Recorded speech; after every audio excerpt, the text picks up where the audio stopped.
On June 13, 2019, a shocking crime took place in Springfield, Illinois. Local businessman Jake Roberts was found shot in his office during a daring robbery. This case shook the quiet suburb and caught the attention of the entire country. The investigation, led by Detective Mendes, uncovered a dark story of deception, betrayal, and greed. At the center of this tragedy were three key figures: Jake Roberts, the successful owner of a company and the murder victim, his wife Rebecca, and her secret lover Leo.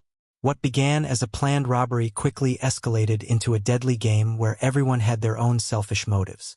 This story serves as a reminder of the devastating consequences of lies and greed, and how one fateful decision can forever change the lives of many.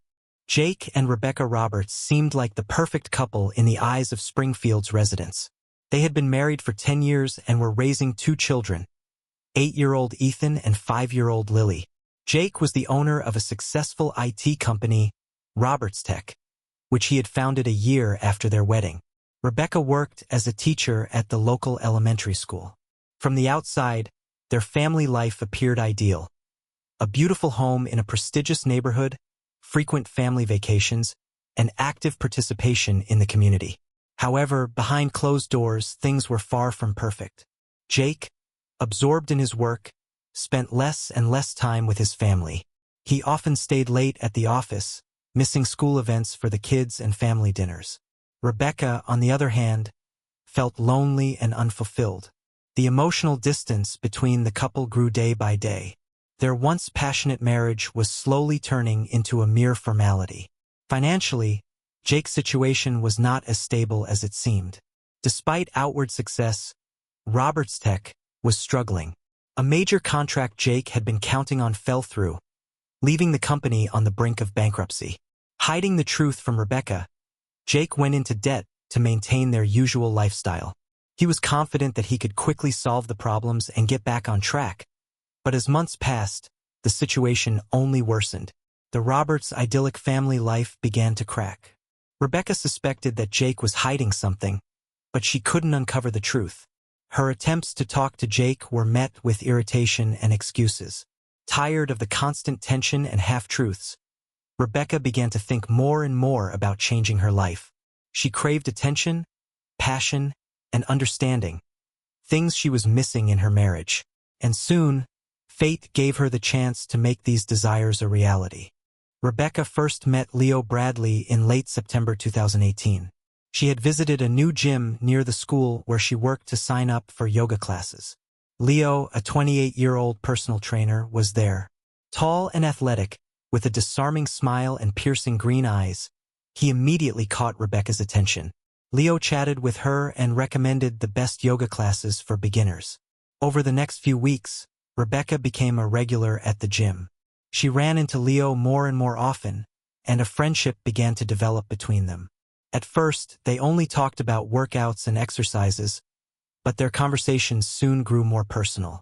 Rebecca was flattered by the attention of a handsome young man. Around him, she felt beautiful, desired, alive, very different from how she felt at home with her always busy husband. Soon, the friendship turned into an affair. After workouts, Rebecca and Leo started meeting at a cafe and later at a motel on the outskirts of town. Leo was a passionate lover and a good listener. Rebecca confided in him about her marital problems and disappointments, and he comforted her, telling her exactly what she wanted to hear. For the first time in years, Rebecca felt truly happy. But the pleasure of their secret affair came with the constant fear of being discovered. Rebecca led a double life, trying her hardest to maintain the appearance of a perfect family. In public, she continued to play the role of a model wife and mother, smiling, discussing school events with her friends, and planning vacations. At home, however, the atmosphere became increasingly tense. Rebecca often lashed out at Jake and the kids, only to be consumed by guilt afterward. She knew that deceiving her husband was wrong, but she couldn't let go of Leo. He was like a drug, a breath of fresh air in her suffocating world. Soon, Rebecca and Leo's affair took a financial turn. As Rebecca complained about Jake's neglect, Leo noticed how much she talked about money, or rather, the lack of it. At one point, He proposed a simple and elegant solution to all their problems. Rob Jake's company. The plan was this. The two of them would break into the office, crack the safe, take the cash and valuables, and then disappear, faking Rebecca's death. After collecting the insurance money, she could start a new life with her lover somewhere on a tropical island. The idea of the robbery both terrified and thrilled Rebecca. On one hand, it was risky and illegal, but on the other hand, it promised freedom from all her problems, financial independence, and the chance to find true happiness with Leo. She thought Jake, absorbed in work, wouldn't even notice the missing money. After all, didn't he owe her for years of neglect and lies? After a brief hesitation, Rebecca agreed to Leo's plan. Over the next couple of months, they meticulously prepared for the robbery, thinking through every detail. Rebecca found out where Jake kept the office keys and security codes. Leo got hold of a gun and forged documents for their new identities. They agreed that after the heist, Rebecca would lay low for a few days and then fake her death in a motel fire.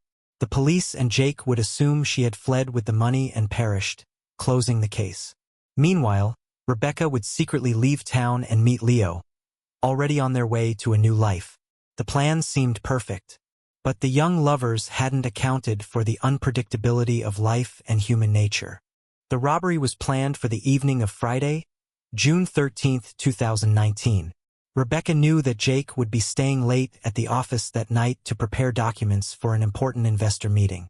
Around 9 p.m., after ensuring that the kids were sound asleep, Rebecca slipped out of the house and headed to the agreed meeting spot with Leo. By 9:30 p.m., they were already at the Roberts Tech office. Rebecca disabled the alarm system and unlocked the door with the spare keys.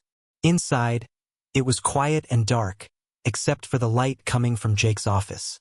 Armed with a pistol, Leo and Rebecca, both wearing masks, crept towards the office and burst inside. Jake was seated at his desk, absorbed in paperwork. Hearing the commotion, he looked up and locked eyes with the intruders. For a brief moment, there was a tense silence. Then, suddenly, Jake swiftly pulled a gun from his desk drawer and aimed it at Leo. What happened next felt like slow motion. Leo raised his gun and fired 2 shots at Jake's chest at point-blank range. The force of the bullets sent Jake tumbling back in his chair. His gun fell from his hand and skidded across the floor. Jake gasped, as bright red stains quickly spread across his white shirt. Rebecca screamed and rushed to her husband, but it was too late. One of the bullets had pierced his heart, and Jake died instantly. Shocked by what had just occurred, Rebecca stood frozen over his body, unable to move.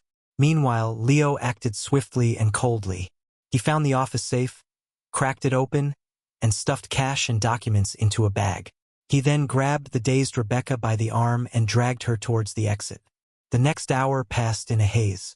Leo drove Rebecca back home and instructed her to act naturally. In the morning, she was to call Jake, and when he didn't answer, she would contact the police. She was to feign surprise and grief, claiming her absence the night before was due to visiting a friend. Under no circumstances was she to mention her affair with Leo. Left alone, Rebecca sat at the kitchen table for a long time, staring blankly into space. The reality of what had happened just wouldn't sink in. It wasn't supposed to turn out this way. She and Leo had planned a robbery, not a murder. Jake wasn't supposed to die. He may not have been a perfect husband, but he didn't deserve such a fate. As dawn approached and after a sleepless night, Rebecca dialed Jake's number. Of course, there was no answer. She then called the police, her voice shaky, and reported that her husband hadn't returned home. The arriving officers tried to reassure her, suggesting that Jake might have been out late with friends. But when they couldn't reach him on his cell phone, they decided to check the office. Around 7 a.m., the police found Jake Roberts' body in his office. Detectives were called to the scene, and it was quickly determined that it was an armed robbery during which the company owner had been fatally shot. The office was cordoned off, and forensic investigators began their work. Detective Alex Mendes immediately sensed that this was no ordinary case. Too many things didn't add up. If the robbers only wanted money, why kill Jake? Judging by the close-range shots, The victim had known the assailants and allowed them to get close. Or was this not a robbery at all but a contract killing? And why hadn't his wife been home that night? There were many questions but no answers yet. However, Mendes was determined to unravel this web of secrets and find Jake Roberts' killers. He vowed this to the distraught widow sitting before him in the police station. Little did he know that the grieving young woman, who seemed so innocent, could be involved in her husband's death. 2 days after Jake Roberts' murder, Detective Alex Mendes was fully immersed in the investigation. His team worked around the clock, interviewing witnesses, reviewing surveillance footage, and tracking Jake's movements in the days leading up to his death. Central to the case was Jake's widow, Rebecca Roberts. On the day of the murder, she appeared distraught and barely able to stand. When asked where she had been the night before, Rebecca claimed she had visited an old friend out of town, someone she hadn't seen in years. However, she couldn't provide a phone number or a specific address. While suspicious, Mendes decided not to press too hard, given her apparent emotional state. What intrigued Mendes more were Jake's financial dealings. Upon reviewing the Roberts Tech accounts, he discovered that the company had been struggling in recent months. Several major contracts had been lost, and debts were piling up. Just a week before his death, Jake had taken out a large loan, using the family home as collateral. It was clear he was desperately trying to save the company from bankruptcy. But was financial ruin a motive for murder? Mendes wasn't convinced. Surveillance footage from Jake's office on the night of the murder showed 2 intruders. Though their faces were hidden behind masks, the outlines of their bodies suggested a man and a woman. The woman moved hesitantly, awkwardly, as if she wasn't used to such situations. The man, however, acted with precision and cold-blooded efficiency. It was the man who cracked open the safe, grabbed the cash, and then quickly ushered the woman out of the office. Footage from a corridor camera showed them getting into a silver sedan parked outside the office and driving towards downtown. Unfortunately, the cameras didn't capture the license plate. In his search for suspects, Mendes questioned Jake's friends, colleagues, and the Roberts neighbors. Everyone spoke of Jake as an honest, decent man, a model family man. No one could imagine who might want to harm him. However, Mendes knew better than to take such testimonies at face value. People often hide the darker sides of their lives. The only person who spoke candidly about Jake was his business partner, Stephen Green. According to Green, Jake had changed significantly in recent months. He had become withdrawn, irritable, and drank heavily. He frequently argued with his wife and lashed out at employees. Green suspected Jake was experiencing a midlife crisis, worsened by his business troubles. Mendes kept digging. He examined Jake's phone records and found that in the weeks leading up to his death, he had been frequently calling an unknown number. Most of these calls took place while Rebecca was either at work or with the children. Tracing the number was easy. It belonged to 25-year-old Megan Wright, a waitress at a bar near the Roberts Tech office. Brought in for questioning, Miss Wright initially denied everything but quickly cracked under the weight of the evidence. She confessed to having been Jake's lover for the past 6 months. Tired of his family life, Jake had sought solace in the arms of his younger mistress, showering her with expensive gifts. However, 2 weeks before his death, Jake had broken things off, saying he loved his wife and wanted to save his marriage. Megan was heartbroken but insisted she harbored no ill will towards Jake. Her alibi for the night of the murder checked out. When Rebecca learned of her husband's affair, she seemed emotionally drained. It was clear that the news didn't come as a complete shock to her. She must have suspected something was wrong in their marriage, yet she wasn't willing to admit it publicly. A week into the investigation, Mendes identified his first suspect. It was a former Roberts Tech employee, Michael Sullivan, who had been fired by Jake for drunkenness and absenteeism. Shortly before Jake's death, Sullivan, in a drunken rage, had threatened to harm his former boss. When police searched Sullivan's apartment, they found a gun of the same caliber as the one used in Jake's murder. However, it soon became clear that Sullivan had no connection to the crime. On the night of the robbery, he had been at a bar on the other side of town, where he had gotten drunk and started a brawl. Several witnesses confirmed his presence throughout the evening. The fact that his gun matched the caliber of the murder weapon turned out to be a coincidence. His gun was one of the most common types available. Despite this setback, Mendes continued to methodically explore other leads. He used his contacts to investigate anyone who might have had a grudge against Jake or his company. Former business partners, disgruntled clients, and ex-employees. All were ruled out as suspects. The net was tightening. Meanwhile, Mendes remained troubled by certain inconsistencies in Rebecca's behavior. She had insisted that she had been visiting a friend the night of the murder, but couldn't remember the friend's name or address. Additionally, her car had been spotted near a shopping mall in a neighboring district around the time of the crime. Rebecca denied being there, but witnesses were adamant.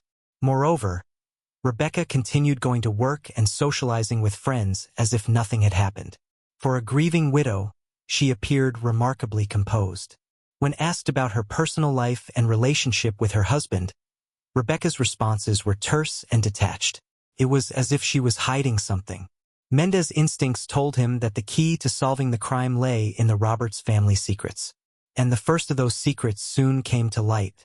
While reviewing Jake's bank statements, the detective discovered that over the past year, Jake had made several large transfers to an account belonging to a man named Leo Bradley. The name sounded familiar. A search through the records revealed that Leo Bradley was a 28-year-old personal trainer who worked at a gym near the Roberts home. Among his clients was Rebecca.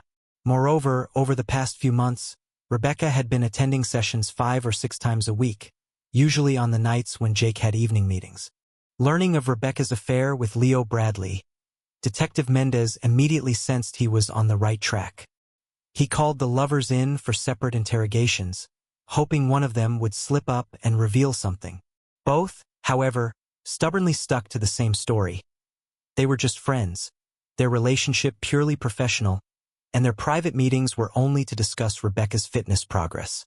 Yet, they did slip up in one key detail. When asked about their whereabouts on the night of Jake's murder, both claimed they had been home alone, asleep. This conflicted with the information Mendes had gathered. By cross-referencing security footage and cell tower data, the detective found that about an hour after the robbery, Leo's car had been parked outside the Roberts home, idling for 20 minutes before heading toward the outskirts of the city. Intrigued, Mendes followed the trail of Leo's car, which led him to a seedy motel on the edge of Springfield. The motel's manager confirmed that Leo Bradley and a blonde woman matching Rebecca's description had frequently rented a room there, including on the night of Jake Roberts' murder. The motel was only a 20-minute drive from the Roberts Tech office. For Mendes, everything was falling into place. Rebecca, tired of her troubled marriage and infatuated with her young lover, had conspired with Leo to rob her husband. The plan was simple. Wait until Jake stayed late at the office, break in, clean out the safe, and disappear. Their alibi, Rebecca's trip to her friend, and Leo's claim of being home. But something went wrong, and the robbery turned into a murder, forcing them to improvise. Proving this theory, however, was not easy. Yes, the investigation had camera footage, witness statements, and data on the suspect's movements, but direct evidence linking Leo and Rebecca to the crime scene was still lacking. Could have been someone else, and their suspicious behavior might have been a mere coincidence. Mendes decided to push harder, setting up a confrontation between Rebecca and Leo. During this face-off, he laid out all the evidence connecting them. Bluffing, the detective claimed that Leo's fingerprints had been found on the gun taken from Jake's safe. This was a lie, but the lovers, cornered, began to crack. They started arguing, blaming each other. Leo shouted that it was Rebecca who had come up with the robbery to solve her financial problems and get rid of her husband. Rebecca, in turn, accused Leo of shooting Jake deliberately, even though they had agreed not to harm anyone. Tangled in their own lies, they began to contradict themselves. At one point, Leo snapped and blurted out, "She gave me the keys to the office and the codes to the alarm. She said the safe was full of cash and no one would suspect anything. I was just supposed to crack it and take the money, but that idiot Jake ruined everything." This outburst was all Mendes needed. By admitting his knowledge of the codes and the contents of the safe, Leo had effectively confessed to the robbery. Mendes pressed harder, threatening to charge Leo with first-degree murder. Crumbling under the pressure, Leo confessed that he and Rebecca had broken into the office, shot Jake, stolen the money, and fled. With her last hope of maintaining an alibi gone, Rebecca immediately turned all the blame on Leo. She claimed that he had been the mastermind behind the robbery and had blackmailed her with intimate photos of their affair. According to Rebecca, Leo had threatened to destroy her marriage and ruin her reputation if she didn't help him. She insisted she never wanted Jake dead and had hoped the crime would go off without a hitch. Both were swiftly handcuffed and charged with murder, robbery, and conspiracy. They now faced a trial and many years in prison. Yet, even in their predicament, the former lovers continued to hurl accusations and blame at each other, each trying to paint themselves as the lesser villain. Watching them, Mendes felt not satisfaction, but bitterness and disappointment. If Rebecca and Leo had controlled their passions, if Jake had paid more attention to his wife, if any one of them had stopped to reconsider, perhaps this tragedy could have been avoided. But now there was no undoing what had been done. All that remained was the unsettling thought of how fleeting desires and the lure of easy money could drive seemingly ordinary people to commit such terrible crimes. And there was the lingering question of who had truly masterminded the plot. Was it the fiery but weak-willed Rebecca, or the calculating and cold-hearted Leo? The answer to that would be for the jury to decide at the upcoming trial. A week after Rebecca and Leo's arrest in the case of Jake Roberts' murder, an unexpected twist occurred. Leo Bradley's lawyer approached Mendes, requesting a confidential meeting. It turned out that Leo had decided to strike a deal with the prosecution and testify against Rebecca in exchange for a lighter sentence. According to Bradley, the idea to rob and kill Jake was entirely Rebecca's. She had become obsessed with her husband, constantly burdening her lover with complaints about her dull life in a golden cage. After learning about the financial troubles in Jake's company, Rebecca hatched a plan to fake her own death, collect insurance money, and escape with the cash. By that point, she had manipulated Leo into agreeing to help her. Rebecca provided Leo with the keys to the office, the codes to the safe and alarm system, and detailed instructions. On the night of the murder, she let Leo inside but allegedly got scared and fled, leaving him alone with Jake. After a brief struggle, Leo shot Jake and took the money from the safe. Rebecca was waiting for him in the car by the back entrance. After securing the cash, the lovers split up.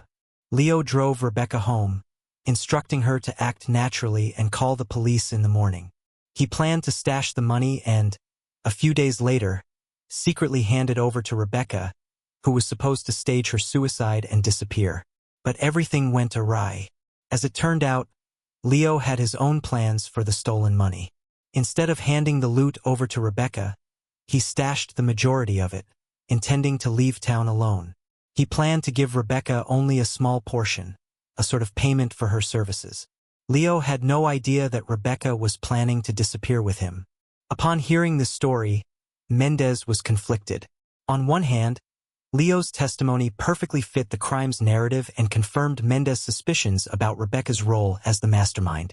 On the other hand, Bradley clearly had his own agenda and could have fabricated a version that conveniently shifted all the blame onto his accomplice. Regardless, Leo's confession significantly weakened Rebecca's position.